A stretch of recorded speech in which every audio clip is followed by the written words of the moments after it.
From Vodafone to Apollo Hospitals, from customer service to patient experience, Harkaran Singh Sahni's journey is anything but ordinary. He's a chief operating officer at Apollo Hospitals, Jubilee Hills, a leader with nearly 2 decades of experience across healthcare and telecom. But beyond the resume lies a story of transformation of someone who didn't just switch industries but redefine what it means to serve. Because healthcare isn't about systems, it's about souls. It's not about how fast you move, it's about how deeply you connect.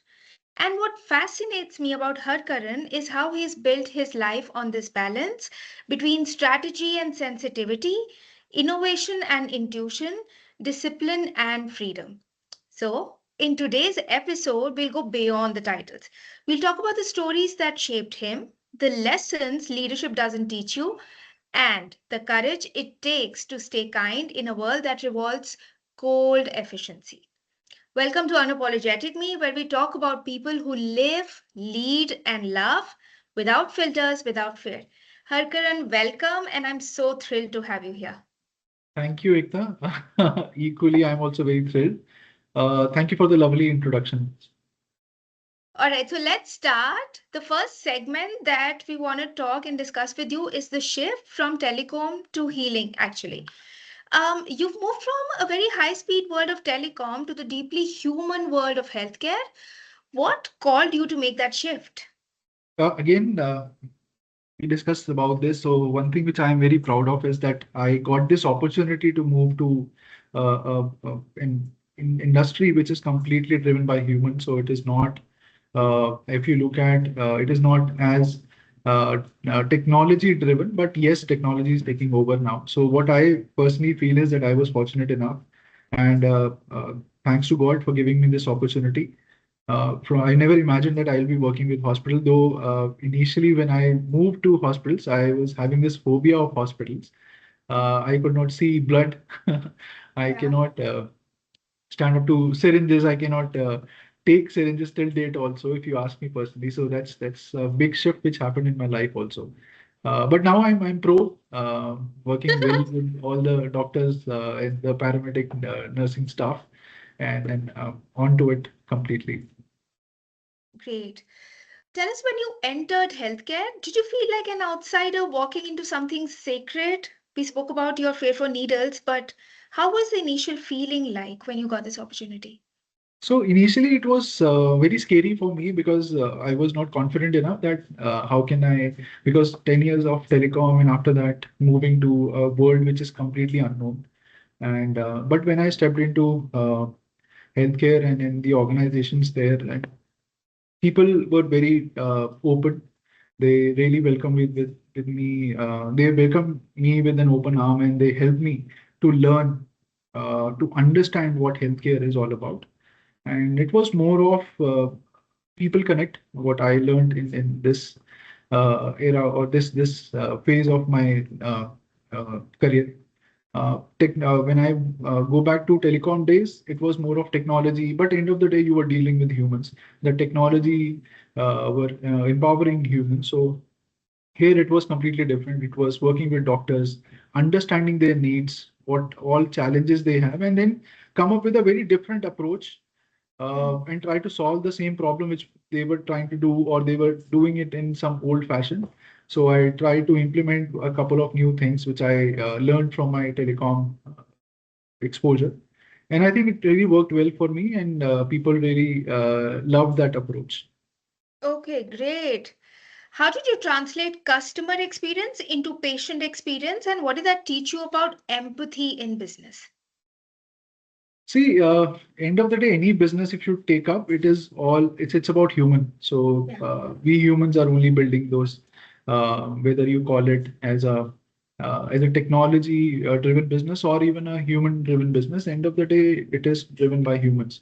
So you Hmm. need to have that empathy. You need to carry that vision in terms of how are you going to deal with the real problems which are going to impact your day-to-day lives. So it's very easy to be honest, and if you have an approach, if you know how to solve a problem, if you know how to deal with humans, if you're good at stakeholder management, I think things work well.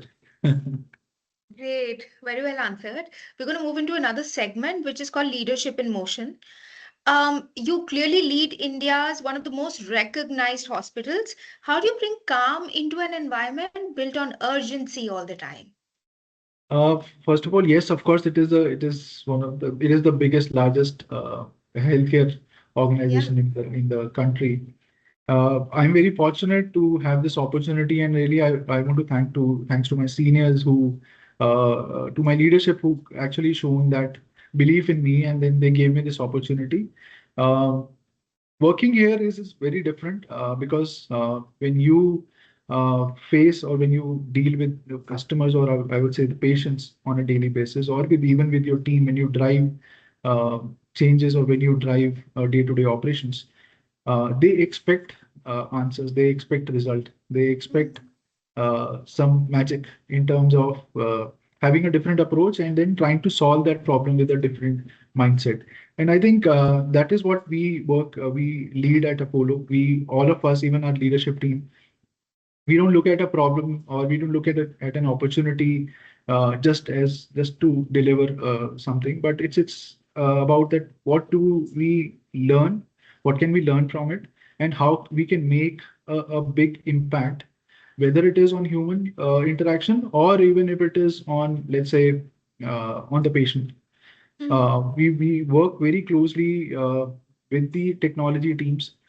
We work very closely with the doctors, understand their challenges, and then go back to the drawing board and then work around it, solve that problem, and come back with a great solution which can help them and enable them to deliver results beyond expectations.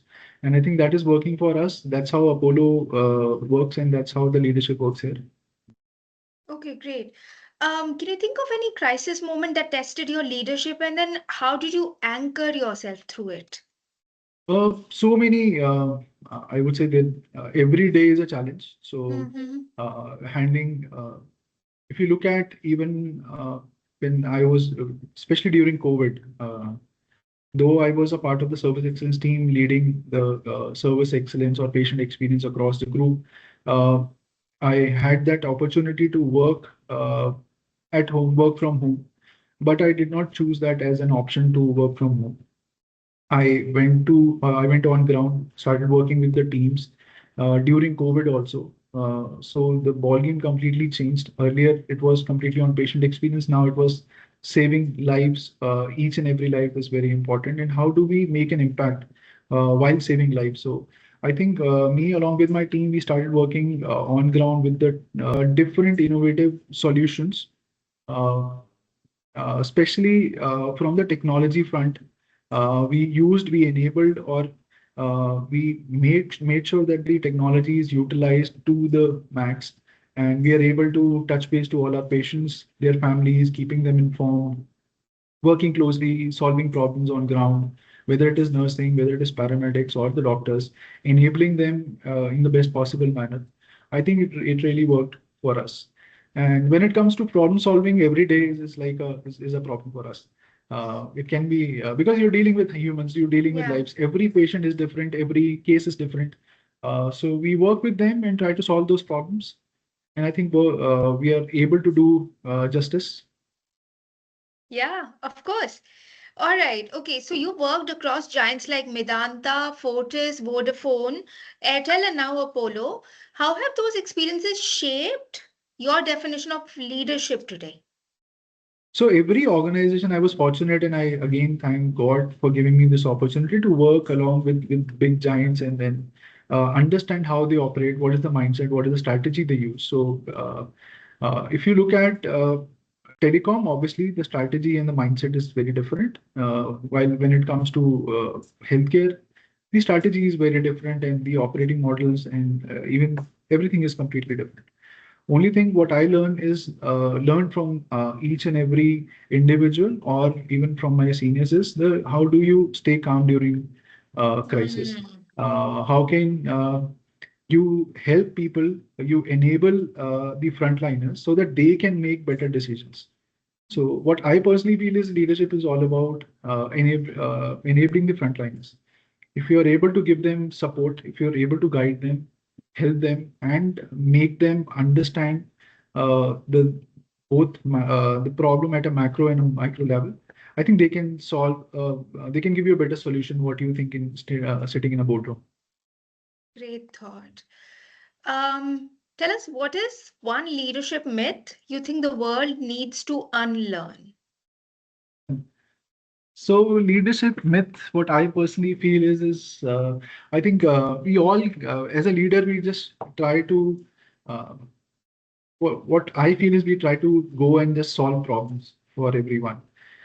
It's okay as a leader if it's okay if you don't have an answer, if you don't Hmm. have if you don't have a solution right now, it's okay. The best way to solve a problem or to understand is or I've seen a lot of leaders, they try to take the charge and then they pass on the command to the team and then tell them this is to be done. Hmm. Rather, I feel that what we can do is that let's flip the side and then give your team an opportunity, Yeah. throw the problem onto them and then brainstorm with them, sit with them, Hmm. uh, take their opinion and then try to work around it. I think, and I what I've learned is that most of the time, my team they come up with great ideas. So it's about enabling them, and when they come up with those ideas, I think we implement, and it's about execution. Yeah, I The think it's leaders such a good point. Sorry, carry on. No, the leaders need to focus on execution, I feel. Strategy is one area you work, but parallelly, I think what I feel is it's around 30% of strategy and 70% of execution. That makes a complete, that will fulfill your entire plan. So Yeah. for that, I believe that for both for strategy and execution, I think let's start involving our frontliners. They give better solutions. Yeah, true that. And I think it's such a good point because sometimes as a boss, you can stick around with the problem for very long and you get into that zone of thinking that I can only come up with great solutions and I can't Yes, really rely on my team. yes, But it's a good thing because when you give them a chance or an opportunity where they get to brainstorm, you're also grooming them for the next role. absolutely. So it's all leading up to the final picture, which is, I think, impressive. All right, moving on. The next segment is called the heart of healthcare. So, the first question is, you've often spoken about operational excellence, cost management, and digitization, but where does heart fit into those systems? So everything, whatever you do, whether you do operational excellence and whether you do digitization, whether you do uh, strategy, you need heart. You need to think from your brain, but yes, you need to, as I told you, you have to include other Yeah. members also, which is the most important part of your body is your heart. You need to include both mind and heart and soul, then try to define whatever. See, it's not about that every time you do a digitization, it is going to solve a problem or it will reap Yeah. results. We have seen a lot of time technology failing. And then I think if we include both heart and soul along with the brain, that gives you a complete 360-degree solutions.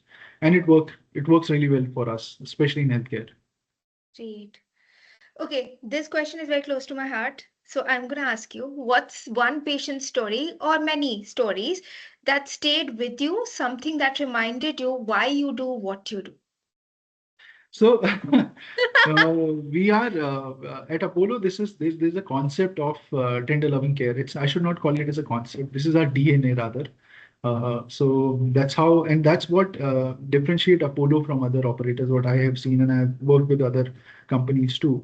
So this tender loving care is extremely important and it is imbibed from day one in our DNA through trainings, through on-the-job learnings, and then through various activities. Kindness is extremely very important. Just to tell you, at Apollo, we publish every year a book by the name of Smiles Behind the Mask. And we pick up the best stories across the group where how the staff member, the frontliners, they have actually gone beyond the call of the duty to serve our patients. And those top 50 stories are published in a book and it is circulated across. And it's a moment of pride for everyone, every frontliner that they are getting their efforts are getting recognized. Now, just to give you a story which is very close to my heart, or what I have experienced personally, is it's from one of our hospitals in Chennai.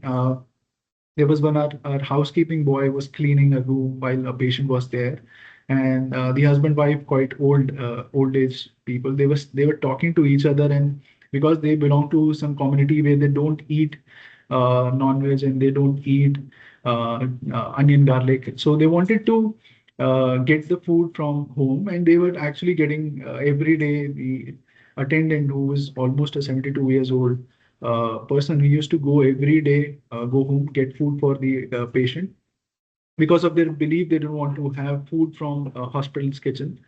Now, the best part, what I have seen, is the boy who was cleaning the room.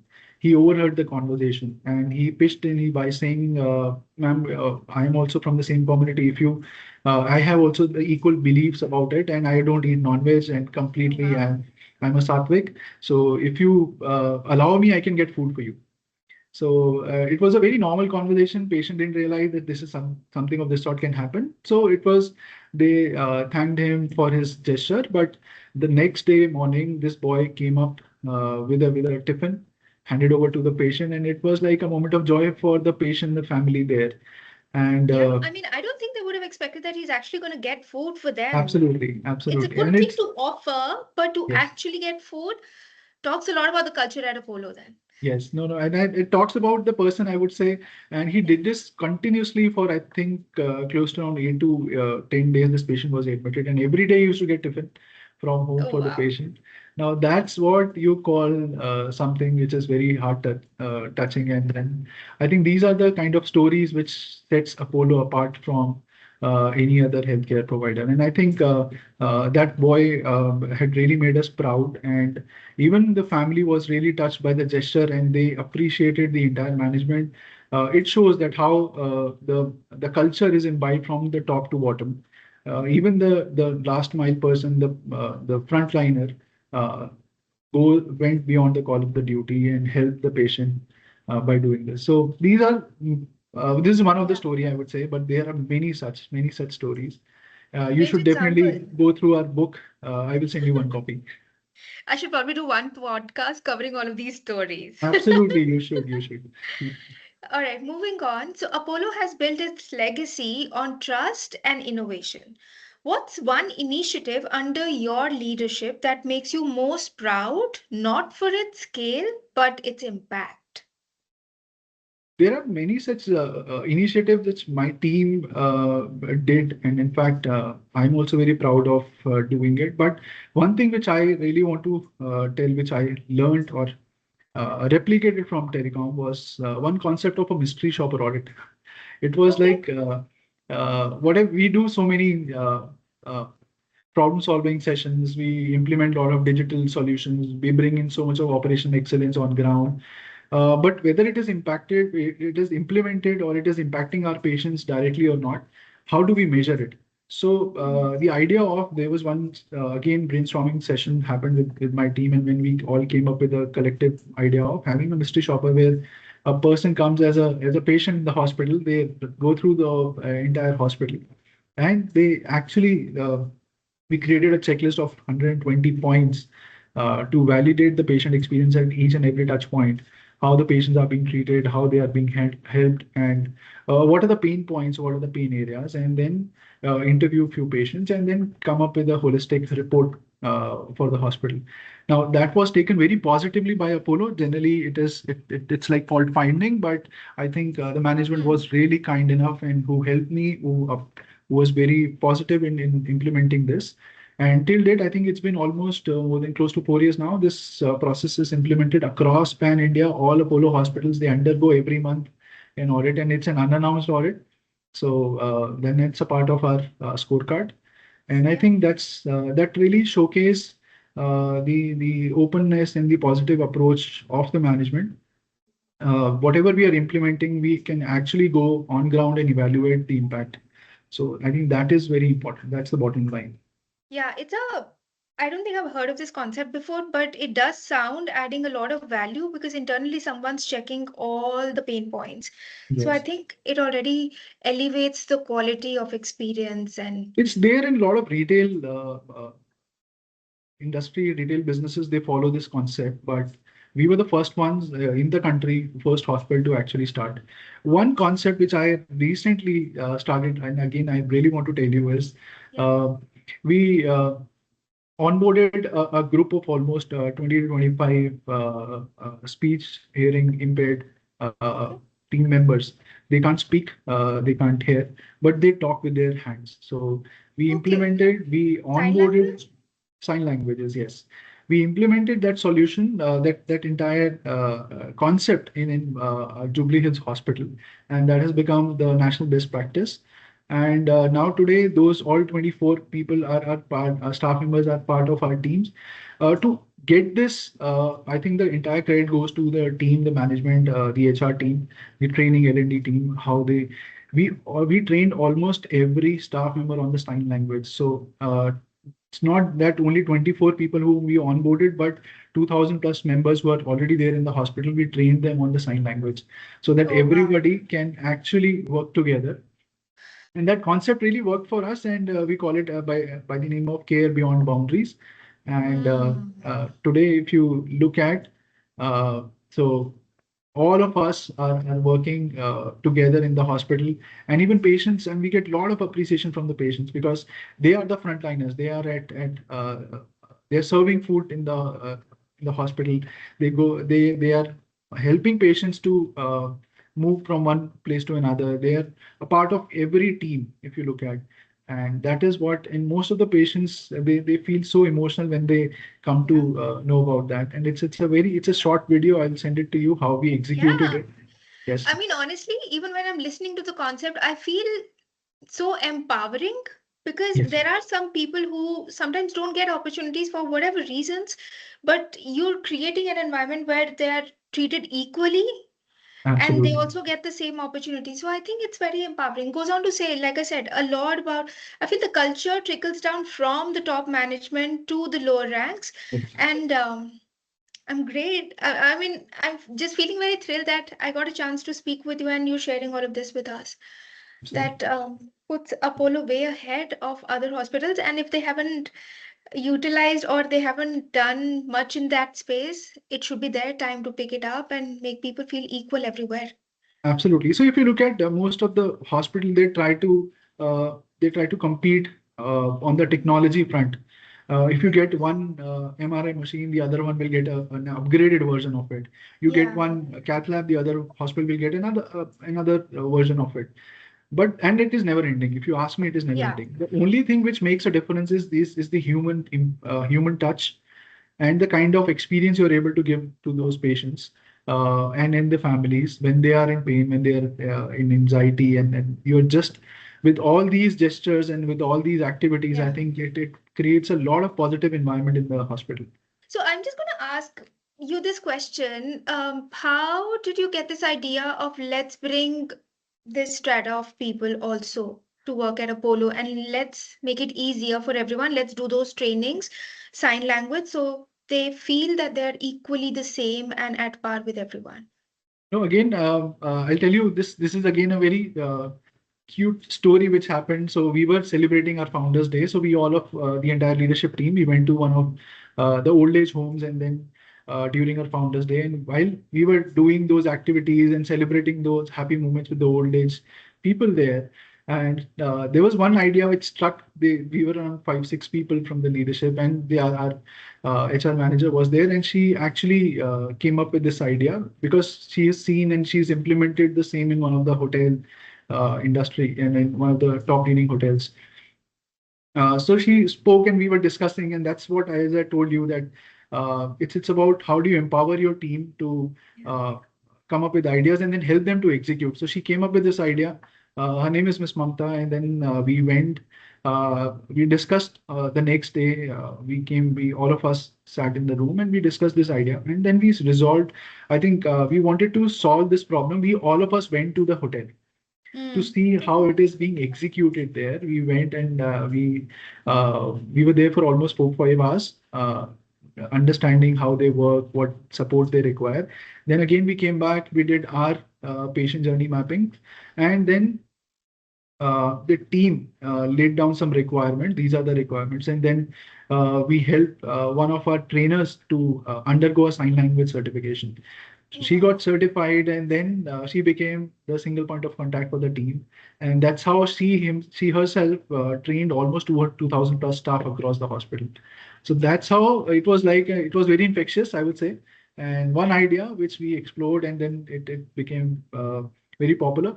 And then once we implemented it, we showcased this to at the national level, and a lot of hospitals they reached out to us. They wanted to implement the same, and a few hospitals they've actually picked up this idea. And now I think this will become this should be a part of every team, every hospital. So we are looking at least a 30% of our manpower should be from this side of the teams as well. This is inspiring. I'm probably Yes. going to say Apollo Hospitals being the pioneer in this field, then, so to say, for now. But, again, just the whole fact that the culture is such that it encourages people across the levels to be able to share what they have in their mind, which will be considered. A lot of organizations lack on that. A lot of people have good ideas, but they don't have the confidence because they feel that it will not be regarded as such. So, again, coming back to the same topic, it talks a lot about leadership, talks a lot about the culture, which is at the hospital. Moving on. um, Now, the next segment is called Beyond the Boardroom. So, the question is, you're an adventurer, skydiving, scuba diving, road tripping across the country. What do those moments of absolute freedom teach you about control? Okay, so it's a very tricky question. When when you talk about freedom, it's about you cannot control, and freedom is one thing you should never control. So, as you mentioned about skydiving, yes, it was a great opportunity, and I would say I always wanted to do it, but never had that courage of doing it. But this time, I think we went to Dubai, and then I applied for it. I read about it, and then I booked an appointment. I paid. Then I just one day prior to the skydiving night, I could not sleep, and it was like butterflies in my stomach. And then morning, I was completely enthusiastic that I will do it, but very nervous at that time. But one thing which I learned, I think that is one thing which taught me a lot of things. So uh, when we jumped from that plane, so first 10 seconds actually I realized that I think my life is going to end. It was a free fall, and I was completely blank, and there was no control at all, if you look at, and I was just falling down. So I thought I'm gone. But within few seconds, the trainer at the back, he pat my back and he said, "Oh, you are okay. Come on, open your arms." And it was at that moment I realized that life is so precious. And I think we take things for granted. We take our blessings for granted, and that is one part. But if you look at from my healthcare journeys, is what I have learned more than is I would like to put it across here. When I go to ICUs, when I meet patients, when I go to OTs, when I go to IP rounds, when I meet a couple of patients every day, what I realize is that it's very different. We ignore so many blessings which we are blessed with, and then uh, at times you have everything in your life, but because you're unwell, you're on that bed and you can't do anything. So you don't have any control. The entire control is there with the Almighty. So Yeah, that is what I personally feel. So, and I never try to control anything. It's about letting go. letting go. So yes. But we need to start looking at our blessings. That is very important, and life is very important. You don't have to Yeah. control your life. You don't have to control anyone's life. Just leave it. Mhm. Yeah, good thought. So, you're also a self-proclaimed foodie turned vegetarian. Yes, What yes. sparked that transformation? And was it lifestyle, discipline, or something emotional? I never thought of turning a vegetarian. I was a hardcore non-vegetarian. Even my 3 meals a day, always a non-veg meal. So I was like, let's try this. I wanted to do this, but never had that courage. So something happened. Obviously, some emotional thing happened, and then my mom is a vegetarian, and then she always used to tell me that because of me, the entire family is turned non-vegetarian. I'm the culprit. So I wanted to make her happy. So I think that's how I decided that let's try to leave non-veg for a couple of months. And I think that became a a healthy lifestyle to me. I was very aggressive after I have personally, I feel, I don't know about others, but I feel is that after leaving non-veg, I become too calm. Okay. But yes, I think that was more of a emotional call, but now completely turned into a healthy habit. Okay, great. Amazing. So, what does balance look like for you between being the COO who runs a hospital and the human who just wants peace? How do you strike up a balance? It is very easy. It's not about even the CEO is a human. So and you're dealing with We tend humans. to forget. You're dealing with humans. So there is nothing new or nothing different about it. It's about it's about uh, understanding the real prospect, understanding the real pain point, and then trying to help people and solve that. What I feel is as a maybe these designations look very fancy as a CEO or maybe the strategy head or the hospital head. End of the day, my job is to empower the frontliners, empower the people, solve their problems so that they can deliver beyond their even beyond their imagination. Hmm. So my job is to just empower them, help them, and give them the confidence to solve problems. Uh, if Hmm. if I'm able to do that, I think I've done my job well. Um, and one thing which I have learned over a longer period of time in my career is that stay calm. Things will fall in place automatically. So you don't have to really stress over things. Yeah. Yes, you need to start solving, give your efforts, try to solve which are there in your control, which you don't, if you don't have a control on something, don't think about it more. Hmm. Eventually it will be, it is the God who's driving things and it Yeah. will fall in place. Perfect. Okay. Now, next segment is a rapid fire. So, one word or probably just a sentence explaining. Okay. Here we go with the first one, which is one word that defines you right now. Defines me right now is honesty. Stay honest. Okay. A belief you have outgrown. Believe that I have outgrown is nothing is in your control. You can't do anything. Whatever is happening is controlled by the Almighty. We are just there to as a part of the entire game, and just play your bit, do your bit, and go ahead. Great. One thing success can never replace. Family. So Mm. for me, the real success is my family. If they are happy, they are well taken care of. They are proud of me. That is the real success. Good one. The hardest truth about leadership. You can uh, let me think. I need some time to think. The hardest thing about leadership is that it's about discipline.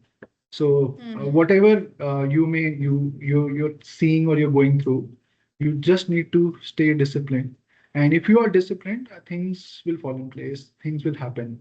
Uh, your team will do it. Have some faith in your team. They eventually take them along. You cannot move alone. You have to take people along with you. Great. One moment that reminded you, this is why I do what I do. We've had this covered before, but a word or a sentence that comes to mind now. So one moment, what I am doing right now, Yeah, yeah. I think what I personally feel is it's an opportunity. Working in healthcare is about the seva what I can do. It's Hmm. beyond any tag. It's beyond any money. It's beyond any incentive. I think even if we help one patient a day, I get even if I get one blessing from one patient every day, I think that will translate into, if you look at the number of years I'm working here, uh, that is the real, I would say, incentive what I am earning or learning. and that will transform my life. And I personally believe in this, and that's how I keep telling my team also on. Even if we touch base so many patients every day, but if we try to help one patient every day beyond the call of the duty, one blessing from one patient, and see the number of patients we are meeting every day. So look at the opportunity for us. It's insane. So Yeah. I think that is my belief, and I can do better, and that's the reason I'm here. Okay, great. Okay. We've come towards the end of the segment. Now, this podcast is called Unapologetic Me for a reason. So, if I ask you, what are you unapologetic about today in this very moment, what would that be? I am considered to be a very aggressive person in terms of when it comes to my leadership style or my I'm working just not style. able to wrap my brains around that you are considered aggressive. Yeah, you should work with me then. We should explore We that should work opportunity. together, yes. So I'm considered very aggressive because and I love achieving my targets. But end of the day, uh, this is very important. Whatever we are doing it for the organization, for our patients. And if we are doing things right in the rightful manner, with the right attitude, we will achieve whatever we dream of. I think that is what I personally feel, and I think a lot of people might and takes me. They think that I am too aggressive, and I'm sorry for that. But I don't think so. I should be sorry. It's my part of my job, and I'm very proud of it. Okay, one last word. We've spoken about leadership, empathy, balance, calm, and everything that shapes you, both as a professional and a person. But if you could just leave my listeners and maybe your younger self with one truth you've learned about life or leadership that you wish everyone understood a little sooner, what would that be? Okay, I personally feel is that you should stay true to yourself. Let things happen. It's okay. You will do mistakes in life. It's okay. Just accept it and make sure Hmm. it is not repeated. It's fine. If you're able to make that balance and then get this thing in your DNA right, uh, Yeah. there is no looking back. So it's okay. You will make mistakes. End of the day, we are Hmm. humans. We will make mistakes. So just accept it. Harkaran, that was so powerful. And honestly, that's the kind of truth that stays, the kind you carry home even after the episode ends. I've had the absolute pleasure of recording this episode with you, learning from the way you think, your perspectives about life, work, and just about life in general. I hope you had fun recording it. I loved this entire thing, Ekta, and you are too good. Your smile is very infectious, as I told you last time also. In fact, we had very few interactions, but I think what I see about you is that you're a very positive person. You're always smiling, and I think that is what we should learn from you specifically and implement. At least I will learn from you and implement.